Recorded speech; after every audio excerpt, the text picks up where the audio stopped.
열왕기상 18장 7절에서 15절 말씀을 통해서 왕국 맡은 자 오바댜라는 제목으로 하나님의 말씀을 함께 나누겠습니다. 모든 일을 계획하시고 실행하시는 분은 하나님이시죠. 그래서 이 땅에 우연히 되어지는 일은 하나도 없습니다. 예레미야 33장 2절 일을 행하시는 여호와 그것을 만들며 성취하시는 여호와 그의 이름을 여호와라 하는 이가 이와 같이 이르시도다. 하나님이 이 일을 실행하시고 그것을 만들어서 성취하신다 말씀하십니다. 이사야 45장 7절 나는 빛도 짓고 어둠도 창조하며 나는 평안도 짓고 환난도 창조하나니 나는 여호와라 이 모든 일들을 행하는 자니라 하였노라. 하나님이 빛도 어둠도 환난도 평안도 창조한대요. 그러니까 모든 것이 하나님의 손안에서 되어지는 것. 또한 자연의 섭리 또한 그렇지 않습니까? 인간이 자연을 통치하고 다스릴 수 없잖아요. 비가 내리게 하는 것, 내리지 않게 하는 것, 바람이 불게 하는 것, 그치게 하는 것. 농부가 이른 비와 늦은 비를 기다리지만 그 비를 내려주시는 분은 하나님이시죠. 옛날에 비가 하도 오지 않으면 기우제 같은 거를 들여가지고 신에게 빌어서 비를 내리게 하지만 그것조차도 인간이 그러니까 비를 간절히 갈구해서 하는 것이지만 실상은 하나님이 허락하지 않으면 되어지지 않는다는 것입니다. 이스라엘 그 역사의 왕들 가운데 가장 악한 왕 한 사람을 뽑아봐라. 그럼 우리가 아합 왕이라고 우리가 계속 아합 왕 나누고 있는데요. 이 아합 왕 시대에는 우상이 난무하고 뿐만 아니라 하나님을 믿는 백성들을 핍박하고 죽이고 옥에 가두는 그런 시기였습니다. 또한 엘리야가 아합 왕 앞에 갔을 때 내 말이 없으면 비가 다시 내리지 않을 것입니다 해서 비가 내리지 않는 그 기간이 성경에 보니까 3년 6개월 동안 비가 내리지 않았더라 그래요. 그러니까 땅에 뭘 심어서 될 수 있는 것이 있을까요? 농작물이 안 됐겠죠. 그러니까 경제적인 어려움이 그 땅에 극심했겠죠. 비가 다시 내리게 하는 것도 하나님이 해주셔야 되는 것이고 경제적인 문제에서 해결함 받는 것도 하나님이 해결해 주셔야 되는 문제였어요. 우리는 엘리야가 사르밧 과부 집에 갔을 때 그 사르밧 과부가 한 끼 해먹을 식량이 전부였죠. 통에 가루 조금과 밀가루 조금이었어요. 그거 한 끼 해먹고 나뭇가지 줍는 이유가 죽으려고 그랬다는 거죠. 그런데 엘리야가 가서 그것을 떡을 만들어서 4개로 가져와라. 사람에게 하는 것이 아니라 하나님께 하는 거죠. 하나님께 드림을 통해서 비가 다시 내리기 전까지 통의 가루와 병의 밀가루가 떨어지지 않을 것이다는 그 말씀이 사르밧 과부 가정에 임하게 되었잖아요. 우리가 그 말씀 살펴보지 않았습니까? 그러니까 경제적인 문제 해결도 하나님이 해주셔야 되는 것이고 또한 그 과부의 아들이 죽었었죠. 저번 주에 나누었던 말씀입니다. 그 아들이 죽음을 통해서 그 과부가 자기를 보는 눈이 열리게 되었고 내 죄로 말미암아 내 아들이 죽은 것이 아닌가 하면서 자기를 보는 눈이 열렸어요. 그전에는 몰랐어요. 그런데 그 아픔을 통해서 그 여인은 하나님 앞에 더 가까이 나아가게 되었죠. 그리고 엘리야의 기도를 통하여 그 죽었던 아들이 다시 살아나게 되었다는 것입니다. 그러니까 하나님께서 죽었던 아들도 다시 살려주셨다는 거예요. 이제 하나님께서 이 땅의 기근을 마감하시고 다시 비를 내려주시려고 하십니다. 그래서 하나님께서 엘리야에게 가서 너 아합에게 가서 보여라. 내가 비를 이 땅에 내릴 것이니라. 3년 6개월 동안 내리지 않던 비를 이제 하나님께서 내려주신다고 합니다. 그러니까 이 나라의 어려움이 이제 회복되어질 것을 하나님이 예견해 주고 있는 것이었습니다. 여러분, 나라가 어려움에 처하면 그 나라의 어려움을 극복하기 위해서 지도자는 어떤 대책을 세워야 되겠죠. 그리고 백성들로 하여금 평안히 지낼 수 있도록 이 재난에서 극복되어질 수 있도록 그런 대책을 세워야 되는 것이겠죠. 그러나 이 아합이라는 왕이 그 왕의 자리에 있어서 할 수 있는 것이 뭐가 있을까요? 비가 내리지 않는 것을 왕의 권력을 통해서 비를 내리게 할 수 있습니까? 할 수 없어요. 그러니까 왕조차도 이것 해결할 수 있는 문제가 없어요. 그래서 아합 왕이 해결할 수 있는 문제가 이 문제를 해결하기 위해서는 이 사람을 찾아야 돼요. 누구예요? 엘리야를 찾아야 되겠다. 왜?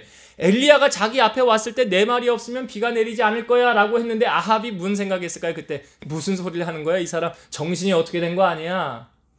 그런데 시간이 지날수록 비가 내리지 않으니까 아합이 점점 초조해지면서 이제 누구를 찾아야 될까요? 엘리야를 찾아야 되겠죠. 그러나 아합이 엘리야를 찾으려고 했지만 찾을 수 있었어요? 없었어요? 없었어요. 하나님이요, 눈으로 이렇게 다 가려놓으시면 사람이 아무리 찾으려고 해도 보이지가 않아요.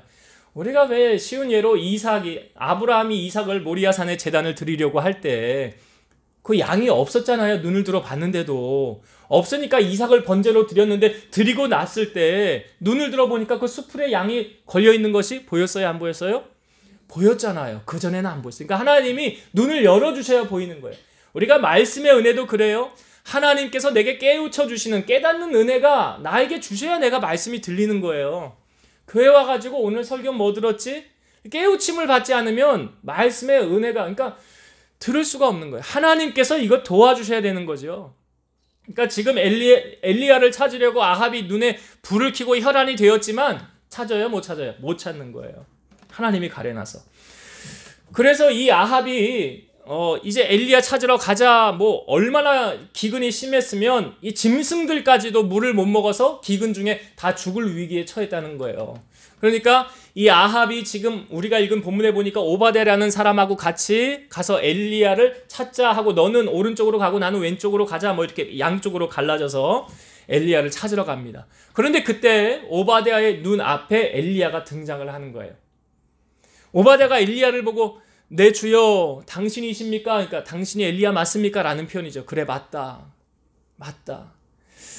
내가 너희 주인에게 이 아합 왕 앞에 내가 나아갈 것이니까 너는 가서 아합에게 엘리야가 당신 앞에 나올 것입니다 라고 이야기를 해라. 그랬더니 오바댜가 뭐라고 그러냐면, 아니 성령께서 당신을 이끌어서 어디 보이지 않는 곳으로 다른 곳으로 인도하면 내가 왕 앞에 가서 엘리야가 나타날 것입니다. 근데 너 왜 엘리야가 나타나지 않느냐? 왜 나에게 거짓을 고했느냐? 라고 말하면 제 목숨은 달아나는 것입니다. 이 아합이요, 엘리야를 찾으려고 각 나라 족속마다 다 찾아가가지고 여기에 엘리야 있느냐 하면서 없으면 여기다가 없다고 써라. 만약에 나타나면 너희가 화를 당할 것이니라. 이렇게 강력하게 당신을 찾으려고 했었습니다. 그런데 당신이 나에게 나타나서 내가 아합에게 말했을 때 당신이 나타나지 않으면 내가 어떻게 됩니까? 내가 큰 위기를 겪을 거 아닙니까? 그랬더니 엘리야가 하는 말이, 아니다, 내가 아합 왕 앞에 나타날 것이니라. 너는 가서 전해라 라고 이야기를 하는 거예요. 그러니까 아무리 찾으려고 해도 아합이 엘리야를 먼저 만날 수 없었지만 오바댜 앞에 먼저 엘리야가 나타난 거예요. 하나님은요, 우리가 간절히 찾는 자에게 나타나시죠. 누가 하나님을 만날 수 있습니까? 나를 간절히 찾는 자가 나를 만나리라 그러잖아요. 여호와의 눈이 온 땅을 두루 돌아 전심으로 자기에게 향하는 자에게 능력을 베풀어 주신다 그러죠. 그러니까 하나님을 간절히 찾는 자 하나님이 그냥 외면하지 않으신다는 거예요. 우리가 12년에 혈류증으로 고통받던 여인이 사실 법적으로 예수님 앞에 나오면 불법을 저지르는 거예요. 유대 법에 의하면 나올 수 없는 거예요. 몸에서 피를 흘리기 때문에. 그런데 아무도 모르게 감추고 가서 예수님의 옷자락을 만지죠. 왜요? 예수님 앞에 나 말할 수도 없는 거예요. 나 이런 병이 있으니까 주님 나의 손에 손을 얹어서 기도해 주셔서 나 고쳐주세요 라고 말할 수도 없는 거예요. 그 여인은. 왜요? 법에 위반되니까. 그래서 아무 말도 하지 않고 주님이 있는 그곳에 가서 나 주님의 옷자락만 만지면 내 병 고침받을 거야. 그래서 옷자락을 만지죠. 그래서 성경에 보니까 몸이 병이 나은 줄 깨달았더라. 근데 예수님이 그냥 그때 급했어요. 회당장 야이로라는 딸이 위기 가운데 있었잖아요. 도착해보니까 죽었는데 한시라도 지체하면 안 되는데 가다가 이 여인 때문에 주님이 지체하시는 거예요. 누가 나를 만졌냐고 그래요. 그랬더니 제자들이 뭐라고 그래요. 아, 주님 옆에 이렇게 많은 사람들이 둘러싸여서 주님에게 이렇게 있는데 누가 주님을 만졌냐고 그러면 누구라고 말할 수 있겠습니까? 그랬더니 주님 뭐라고 그래요. 내 몸에서 능력이 나갔느니라 그러잖아요. 내 몸에서 능력이 나갔느니라. 누군가 나에게서 능력을 취했느니라. 주님 다 아셨죠. 그 왜 주님이 그냥 지나갈 수 있는 사건을 왜 드러내신 거예요? 이 여인을 좀 보라는 거예요. 이 여인의 믿음이 어떠한가 좀 보라는 거예요. 옷자락만 만져도 고침받을 수 있다는 그러한 믿음이 이 여인에게 있지 않았느냐? 근데 실상 사실대로 되지 않았느냐? 그러니까 그 여인이 예수님의 옷자락 만지고 고침받는 사건을 주님께서 드러내셔서 모든 사람들로 하여금 믿음이 이런 거라는 거예요. 믿음이 이런 거다. 그런 자에게 하나님의 능력이 임하는 것이다. 보여주고 나서 주님께서 이 여인에게 내 믿음이 너를 구원하였느니라 돌려보내잖아요. 그리고 회당장 야이로의 집에 가지 않습니까? 그러니까 하나님의 눈이 온 땅을 두루 돌아서 전심으로 자기에게 향하는 자에게 오늘도 능력을 베풀어 주신다는 거예요. 오늘 저는 사실은 이 엘리야 등장인물이 이렇게 나와요. 엘리야가 나오고 오바댜가 나오고 아합이라는 사람이 나오는데 오늘 저는 본문의 주인공을 오바댜라는 사람에게 초점을 맞추어서 함께 은혜를 나누고자 합니다. 여러분, 하나님은 어느 시대에나 사람을 통하여 일하시죠. 하나님께서 일하시는 방법이 그러해요. 사람을 통하여 일하시는데 지금 이 아합과 이세벨이 통치하는 시기에 하나님을 믿는 백성들을 찾아보기가 쉽습니까? 어렵습니까? 어렵죠. 왜냐하면 이세벨이요, 하나님을 믿는 백성들을 죽이고 옥에 쳐넣는 거예요. 그러니까 함부로 드러내놓고 나 하나님 믿는 백성이야, 나 크리스찬이야 라고 말을 할 수가 없는 거예요. 다 믿어도 어떻게 잠잠하게 조용하게 북한에 지금 지하 교회가 있는 것처럼 그렇게 하나님을 믿고 섬기는 거예요. 이 시대에. 그러니까 지금 이 어려움의 위기의 순간에 신앙생활을 한다는 것 자체가 쉬운 일은 아니에요. 그러니까 참 믿음과 거짓 믿음은 어떻게 구분을 할 수 있느냐? 우리가 신앙생활 하는 것에 있어서 정말 내 생명을 걸고 내가 하나님 믿고 있다 라는 사람들, 생명 걸고, 우리 선조들 그런 분들 있잖아요. 예전에 북한군이 쳐들어왔을 때도 너 예수 안 믿으면, 부인하면 내가 살려줄게, 예수 믿는다고 하면 총으로 빵 쏴 죽이고, 그럼에도 불구하고 생명을 걸고 신앙의 선조들이 그렇게 믿음을 지키지 않았습니까? 그러니까 생명 걸고 신앙생활하는 사람 참 믿음의 소유자죠. 그러나 자기 살겠다고 믿음 저버리는 사람은 가짜죠. 그래서 주님이 뭐라고 말씀하셨어요? 자기를 위하여 살고자 하는 자는 죽고 주님을 위하여 죽고자 하는 자는 살리라. 하나님이 사람을 통하여 일하신다고 그랬죠. 그럼 하나님은 어떤 사람을 통하여 일하실까요? 하나님 믿는 백성을 통하여 일하시겠죠. 오늘 본문에 나오는 이 오바댜라는 사람을 성경은 우리에게 이렇게 소개하고 있습니다. 성경을 한번 볼게요. 3절 말씀 먼저 한번 보겠습니다. 3절. 제가 3절을 읽어볼게요. 18장 3절. 아합이 왕궁 맡은 자 오바댜를 불렀으니 이 오바댜는 여호와를 지극히 경외하는 자라. 이 오바댜가 여호와를 지극히 경외하는 자라 그랬어요. 그냥 보통 경외하는 게 아니죠. 지극히 경외하는 자라. 쉽게 말해서 매우 많이 하나님을 경외하는 자라. 이 경외에 대해서 제가 예전에도 설명을 드렸었는데, 경외라는 게 뭐냐면 하나님을 두려워하는 마음으로 공경하는 거예요. 그냥 이웃집 아저씨처럼 개 대하듯이 하나님을 그러는 게 아니라 나를 살리고도 죽이기도 하실 수 있는 분이시고, 나를 흥하게도 하게 하시고 망하게도 하실 수 있는 분이시다. 나를 높이기도 하시고 낮추기도 하실 수 있는 분이시다. 이 모든 주권을 가지신 분이 여호와 하나님이시다. 그런 마음으로. 그러니까 제가 쉽게 예를 이렇게 드리잖아요. 여러분, 대통령이 높아요? 하나님이 높아요? 그래, 하나님이 높죠. 여러분, 만약 대통령하고 약속이 있는데 약속 시간 잘 지켜요? 안 지켜요? 대통령을 아직 안 만나봐서 잘 모르겠으나 대통령보다 하나님이 높다고 하면 뭐 말할 것도 없죠. 말할 것도 없어요. 그러니까 여기 오바댜가 여호와를 지극히 경외했다는 것은 하나님을 향하여 철저했다는 거예요. 하나님 향해서 철저했다는 거예요. 한 절을 한번 더 봅시다. 18장 12절의 말씀. 18장 12절 읽어볼게요. 제가. 내가 당신을 떠나간 후에 여호와의 영이 내가 알지 못하는 곳으로 당신을 이끌어 가시리니 내가 가서 아합에게 말하였다가 그가 당신을 찾지 못하면 내가 죽임을 당하리이다. 당신의 종은 오바댜 말하는 거죠. 어려서부터 여호와를 경외하는 자라. 오바댜는 어려서부터 여호와를 경외하는 자라. 자, 지금 이 상황, 이 아합이 통치하는 이 시기에 신앙생활하기 쉽다고 그랬어요? 어렵다고 그랬어요? 어렵다고 그랬잖아요. 드러내놓고 나 하나님 믿는 백성이야 말도 못하는 거예요. 그 하나님 믿기 어려운 이 시기에 오바댜는 언제부터 신앙생활을 했다는 거예요? 어려서부터라는 건 제가 알기에 아마 모태에서부터 하나님 믿지 않았겠는가 라고 생각이 들어요. 어려서부터 여호와를 경외하는 자라.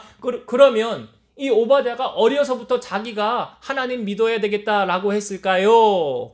아니면 누군가에 의해서 그의 믿음이 자랐을까요? 어린 아이가 태어나자마자 이제 막 아장아장 걸어다니고 말을 조금 하기 시작할 때 나 하나님 믿을래요 라고 하는 어린아이가 있어요? 없잖아요. 무엇을 말하고 있는 것입니까? 이 성경은 신앙의 유산을 이어받았다는 거잖아요. 신앙의 유산을 이어받았다는 거잖아요. 여러분, 지금 믿음을 지키기 어려운 이 시기에 오바댜가 하나님을 지극히 경외하는 그러한 백성이라는 것은 그의 믿음이 견고하다는 거예요. 보세요. 조금만 어려움이 와도 신앙을 저버리는 사람들이 있잖아. 믿음을 저버리는 사람이 있잖아요. 심지가 견고하지 않은 사람이죠. 그럼 믿음이 견고한 사람은 환난 가운데 어려움이 와도 흔들립니까? 흔들리지 않습니까? 흔들리지 않아요. 그러니까 지금 이 오바댜는 자기의 목숨을 내어놓고서라도 나는 하나님 믿는 백성이야 라는 것을 우리에게 알려주는 거예요. 그런 믿음의 소유자라는 거예요. 자, 여러분, 하나님께서 사람을 쓰실 때 하나님 믿는 백성을 쓰실까요? 안 믿는 백성 쓰실까요? 그렇죠. 성경에 온통 주인공들이 어떤 사람들입니까? 여호와를 잘 경외하는 사람들이잖아요. 하나님을 지극히 사랑하는 사람들이잖아요. 그런 사람들을 하나님이 주인공으로 사용하여 쓰시지 않습니까? 오늘 오바댜도 하나님께서 이 사람을 쓰는 건 아주 당연한 이치로 우리에게 보여주고 있어요. 여러분, 믿음을 지키는 것이 왜 중요한 줄 아십니까? 때가 되면 하나님께서 그 사람을 들어서 반드시 사용하신다는 거예요. 생각해 보세요. 하나님이 믿음의 사람 쓰시지 믿음 없는 사람 쓰시겠냐고. 그러니까 이 믿음의 유산을 물려주는 것처럼 중요한 것이 있을까요? 외모가 아무리 출중해도요, 하나님이 그 사람 믿음 안 되면 안 써요. 이스라엘의 두 번째 왕을 세울 때 사무엘을 이새의 집으로 보내잖아요. 그 이새의 집에 딱 도착했을 때 사무엘의 눈 앞에 딱 들어왔던 사람이 누구예요? 장남인 엘리압. 장남인 엘리압을 사무엘이 딱 보고 뭐라고 그럽니까? 아, 하나님이 왕으로 예선해 놓은 사람이 바로 여기 있구나 하고 하나님께 묻지도 않고 얘에게 기름을 부으려고 그랬어요. 그런데 그때 하나님이 사무엘에게 말씀하시잖아요. 그의 용모와 신장을 보지 말라. 내가 이미 그를 버렸노라. 사람은 외모를 보거니와 나 여호와는 중심을 보느니라. 탈락이요. 예선 탈락. 여러분, 하나님 앞에 저는 가장 중요하다라고 생각되어지는 부분이 뭐냐면 예배거든요. 하나님 앞에 예배 드리는 것보다 더 중요한 것이 있을까? 하나님 앞에서 공부 좀 더 하는 게 중요해요? 예배 드리는 게 중요해요? 하나님 앞에서 돈 좀 버는 게 중요해요? 예배 드리는 게 중요해요? 하나님 앞에서. 하나님이 뭘 중요하게 생각하실까? 제가 이런 말 잘하잖아요. 모든 것을 다 잃어도 믿음 가지고 있으면 하나님 다시 다 회복시켜 주실 수 있어요. 그러나 모든 것을 다 가졌다 한들 믿음 잃으면 하루아침에 다 날아갈 수 있어요. 그거 지켜주는 것도 내가 지킵니까? 아니, 시편에 뭐라고 말하고 있어요? 파수꾼이 깨어있으므로, 파수꾼이 깨어있다 할지라도 여호와께서 지켜주지 아니하시면 파수꾼의 깨어있음이 허사로다. 허사로다. 하나님이 지켜주지 아니하시면. 여러분, 여호와를 경외하는 게 이렇게 중요합니다. 잠언 22장 4절, 겸손과 여호와를 경외함의 보상은 재물과 영광과 생명이니라. 잘 아시는 말씀이잖아요. 겸손과 여호와를 경외함에 대한 보상, 하나님 보상해 주신다는 거예요. 무엇으로? 재물과 영광과 생명. 이 세 가지에 다 포함된 거 아니에요? 재물은 뭐 말할 것도 없는 것이고, 영광은 하나님이 우리를 높이신다는 거잖아요. 그게 영광, 높은 자리에 앉히신다는 것이고, 생명은 뭐예요? 나를 지켜주시고 보호해 주신다는 거잖아. 이 겸손과 여호와를 경외함의 보상이 그런 거예요. 사도행전에 보면 고넬료라는 이탈리아 부대 백부장이 있었습니다. 성경은 이 고넬료를 이렇게 소개하고 있어요. 그 고넬료가 경건하여 온 집안과 더불어 하나님을 경외하며 백성을 많이 구제하고 하나님께 항상 기도하였더라. 여기 중요한 포인트가 하나님을 경외하며 그랬잖아요. 그러니까 하나님을 경외하는 사람 하나님이 들어 사용하시잖아요. 이 고넬료가 기도하는데 천사가 나타나가지고 옆에서 그러는 거예요. 내 기도와 구제가 하나님 앞에 상달되어 기억한 바가 되었으니 베드로를 청하라. 그래서 베드로를 성령께서 그때 같이 일하시는 거예요. 뭐 자세한 내용은 여러분 성경을 보세요. 뭐 보자기에 여러 음식이 내려왔는데 부정하다, 나 안 먹는다, 근데 먹어라 그래요. 그 왜 그러냐면 유대인이 이방인과 교제하는 걸 불법이거든요. 근데 하나님께서 이 고넬료에게 은혜를 주시려고 이 환상을 보여주시고 사람을 보내어서 우리 주인이 당신을 청합니다. 그래서 하나님께서 보내셨구나 하고 따라가잖아요. 이 베드로가 가서 뭐합니까? 고넬료 집안에. 고넬료가 자기 일가친척 다 불러 모았어요. 베드로가 하나님 말씀 전했잖아요. 그 말씀을 전하고 난 다음에 어떤 현상이 나타났습니까? 거기에 하나님의 성령이 임했어요. 성령이 임하더라. 말씀을 듣는 모든, 하나님의 말씀을 전할 때 성령이 말씀 듣는 모든 사람에게 내려와서 저들이 방언을 말하고 하나님 높임을 들었더라. 귀한 은혜를 하나님이 주신 거예요. 고넬료 가정에. 하나님을 경외하는 자에게 하나님 이렇게 하시는 거예요. 잠언 19장 23절, 여호와를 경외하는 것은 사람으로 생명에 이르게 하는 것이라.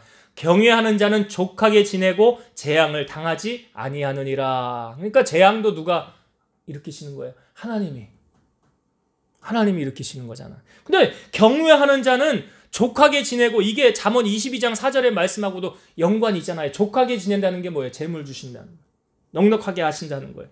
재앙을 당하지 않게 하시고 생명에 이르게 하신다. 그러니까 여러분, 하나님이 오늘 이 오바댜라는 사람을 왜 쓰셨는지 아시겠죠? 경외함을 통해서. 하나님을 경외하는 사람. 여러분, 사람에게 잘 보일 필요 없잖아요. 우리 사람에게 잘 보이면 오히려 여호와, 사람을 의지하면 올무에 빠진다고 그러잖아요. 그러나 여호와를 의지하는 자는 안전하리라 그러잖아요. 뭐 사람이 나를 지켜줄 수 있어요? 못 지켜줘요. 그러나 하나님은 나를 지켜주시는 거예요. 그래서 하나님을 경외하는 자, 하나님 오늘 말씀에 이 약속을 주고 계시잖아요. 그래서 우리가 오늘 이 오바댜 하나님이 왜 사용하셨느냐? 여호와를 경외하였기 때문이라.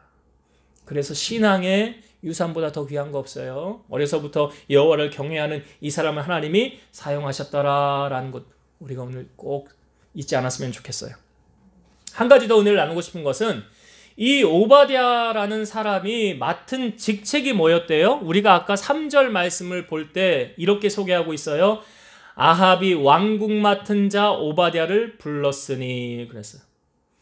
아합이 왕국 맡은 자 오바댜를 불렀더라. 여기 그러니까 오바댜의 직책이 뭐래요? 왕국 맡은 자라는 거예요. 왕국 맡은 자. 왕국 맡은 자, 이게 무슨 이야기입니까? 어떤 직책입니까? 그러니까 나라의 모든 살림을 주관하는 사람.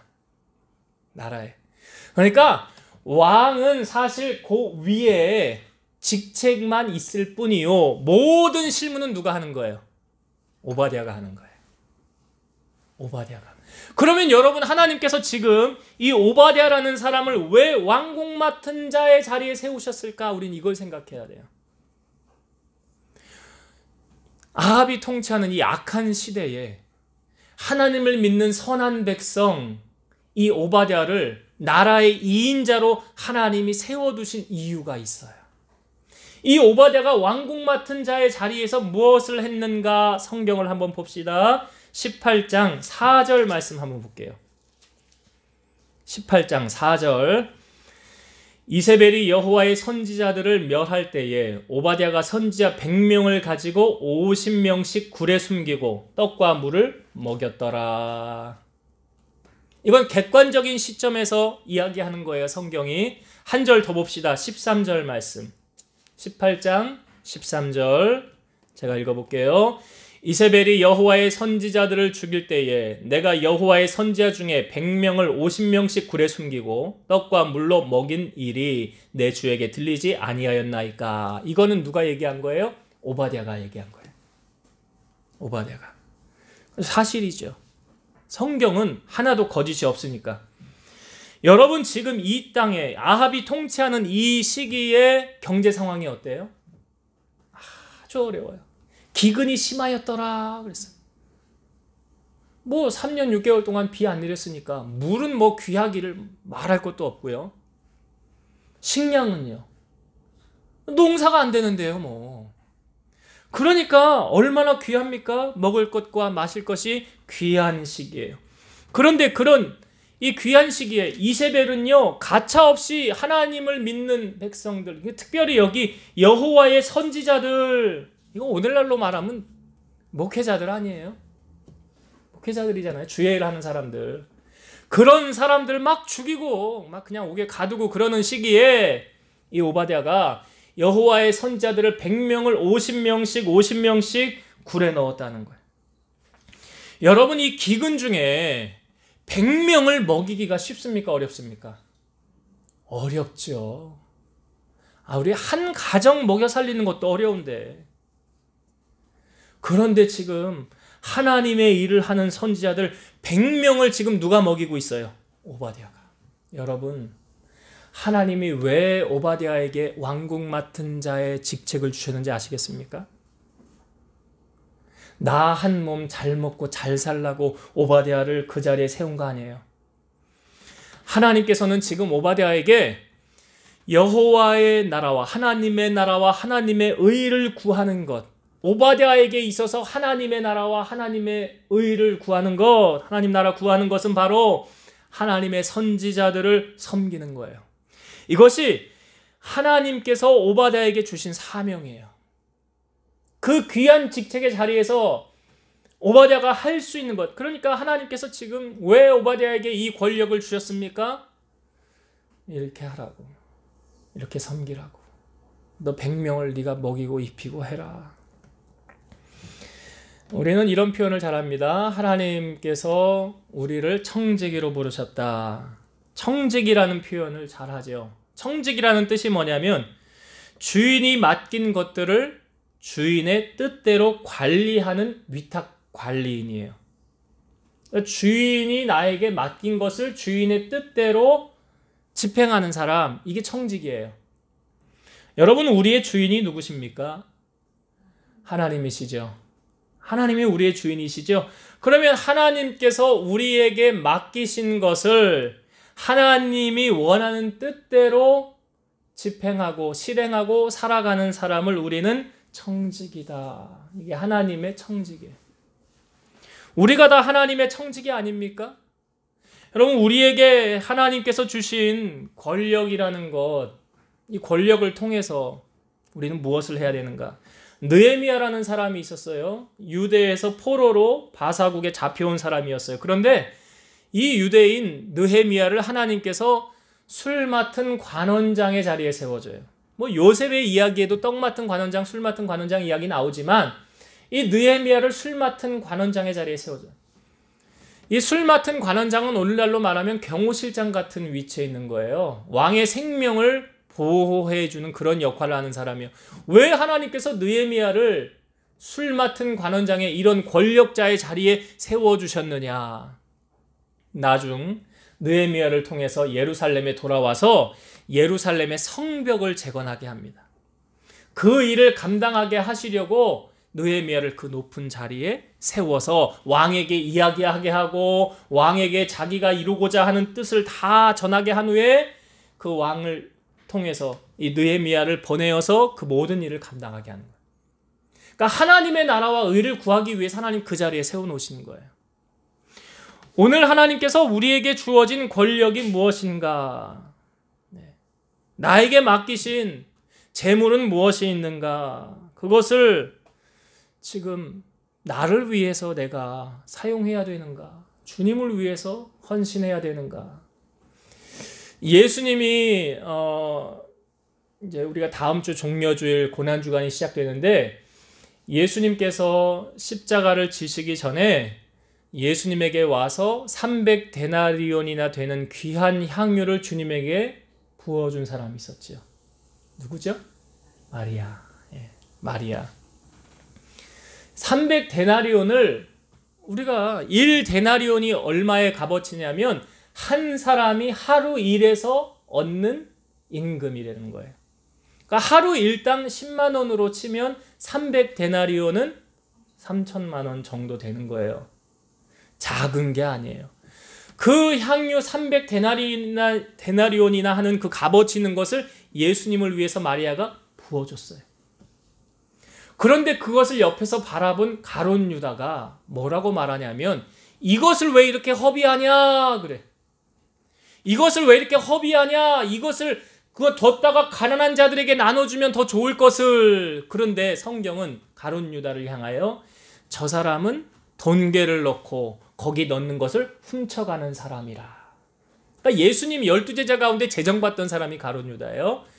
거기 넣고 훔쳐가는 거예요. 그냥 예수님이 뭐라고 하냐면 그거 다 아시고 뭐라고 말씀하십니까? 이 여인이 내게 좋은 일을 하였느니라. 나의 장사를 미리 준비하였느니라. 복음이 증거되는 어느 곳에서든지 이 여인의 행한 일도 전하여 증거되리라. 오히려 주님은 칭찬하셨어요. 칭찬하셨어요. 그러나 가룟 유다는 그 주님을 위한 것이 아깝다는 생각이 들었겠죠. 그리고 자기 배 채우려고 그랬겠죠. 여러분 오늘 이 말씀 오바댜를 바라보면서 오늘 주님께서 우리에게 맡기신 것은 무엇이 있는가? 나에게 맡기신 건 뭐가 있는가? 한번 생각해 보시면서 참 멋있지 않아요? 저는 오바댜 보면서 요즘에 우리 코로나로 뭐 자영업자들도 어렵지만 교회도 작은 교회들 개척교회도 어려움 당하니까 큰 교회들에서 그런 선한 일도 해요. 작은 교회 살리는, 세워주는. 그렇게 쓰임받는 거 참 얼마나 행복할까. 그래서 여러분 우리 교회가 지금은 참 작죠? 미약하죠? 그러나 여러분들이 복을 받으면 우리 교회가 성장해 가는 거예요. 하나님이 여러분 반드시 복 주실 줄로 믿습니다. 예, 그렇게 하나님 세워가는 거예요. 하나님의 나라가. 자, 이제 말씀을 정리하고 마치겠습니다. 여러분 오늘 이 오바댜라는 사람을 통해서 오늘 우리 하나님 은혜 나누었어요. 이 아합이 통치하는 이 악한 시기에 하나님 믿는 백성이 있을까 싶었는데 이 오바댜라는 사람이 어려서부터 여호와를 경외했다고 그랬어요. 우리가 가장 중요하게 물려줘야 될 유산 뭔지 아시죠? 신앙의 유산이에요. 이것보다 더 귀한 거 없어요. 그러면 그 하나님 만나면 이제 하나님이 너 인생 이끌어 주시고 책임져 주시잖아요. 이것보다 더 귀한 거 없어요. 그래서 하나님을 경외하는 백성이 되어질 때 하나님이 이렇게 사용하신다는 것 꼭 기억하셔서 믿음의 유산을 물려주는 여러분 되시길 바라고요. 그러한 사람은 하나님이 반드시 사용하신다는 것, 때가 되면 들어 쓰신다는 것 기억하시고, 또 한 가지, 왜 오바댜를 왕궁 맡은 자, 그러니까 이 나라의 실질적인 권력자, 왕 밑에 제2인자 하나님 세워놓으셨는가? 그를 통하여 그가 어떤 일을 하였는지 우리는 보았어요. 하나님의 나라와 의를 이루기 위해서 이 기근 중에 100명을 이렇게 매일 먹이는 것이 쉽지 않잖아요. 그러나 그가 그 자리에 있었기에 감당할 수 있었다. 하나님의 일을 감당하도록 그에게 권력을 주시고 재물을 주시고 그 일을 이루어 가시도록 하나님이 하셨다는 것 우리 기억하시면서 오늘 우리에게 하나님 맡기신 것이 무엇인가 바라보며 청지기 사명을 잘 감당하셔서 하나님 앞에 잘했다 칭찬받는 여러분들 되시기를 주의 이름으로 축원드립니다. 기도하시겠습니다. 살아계셔서 역사하시는 하나님,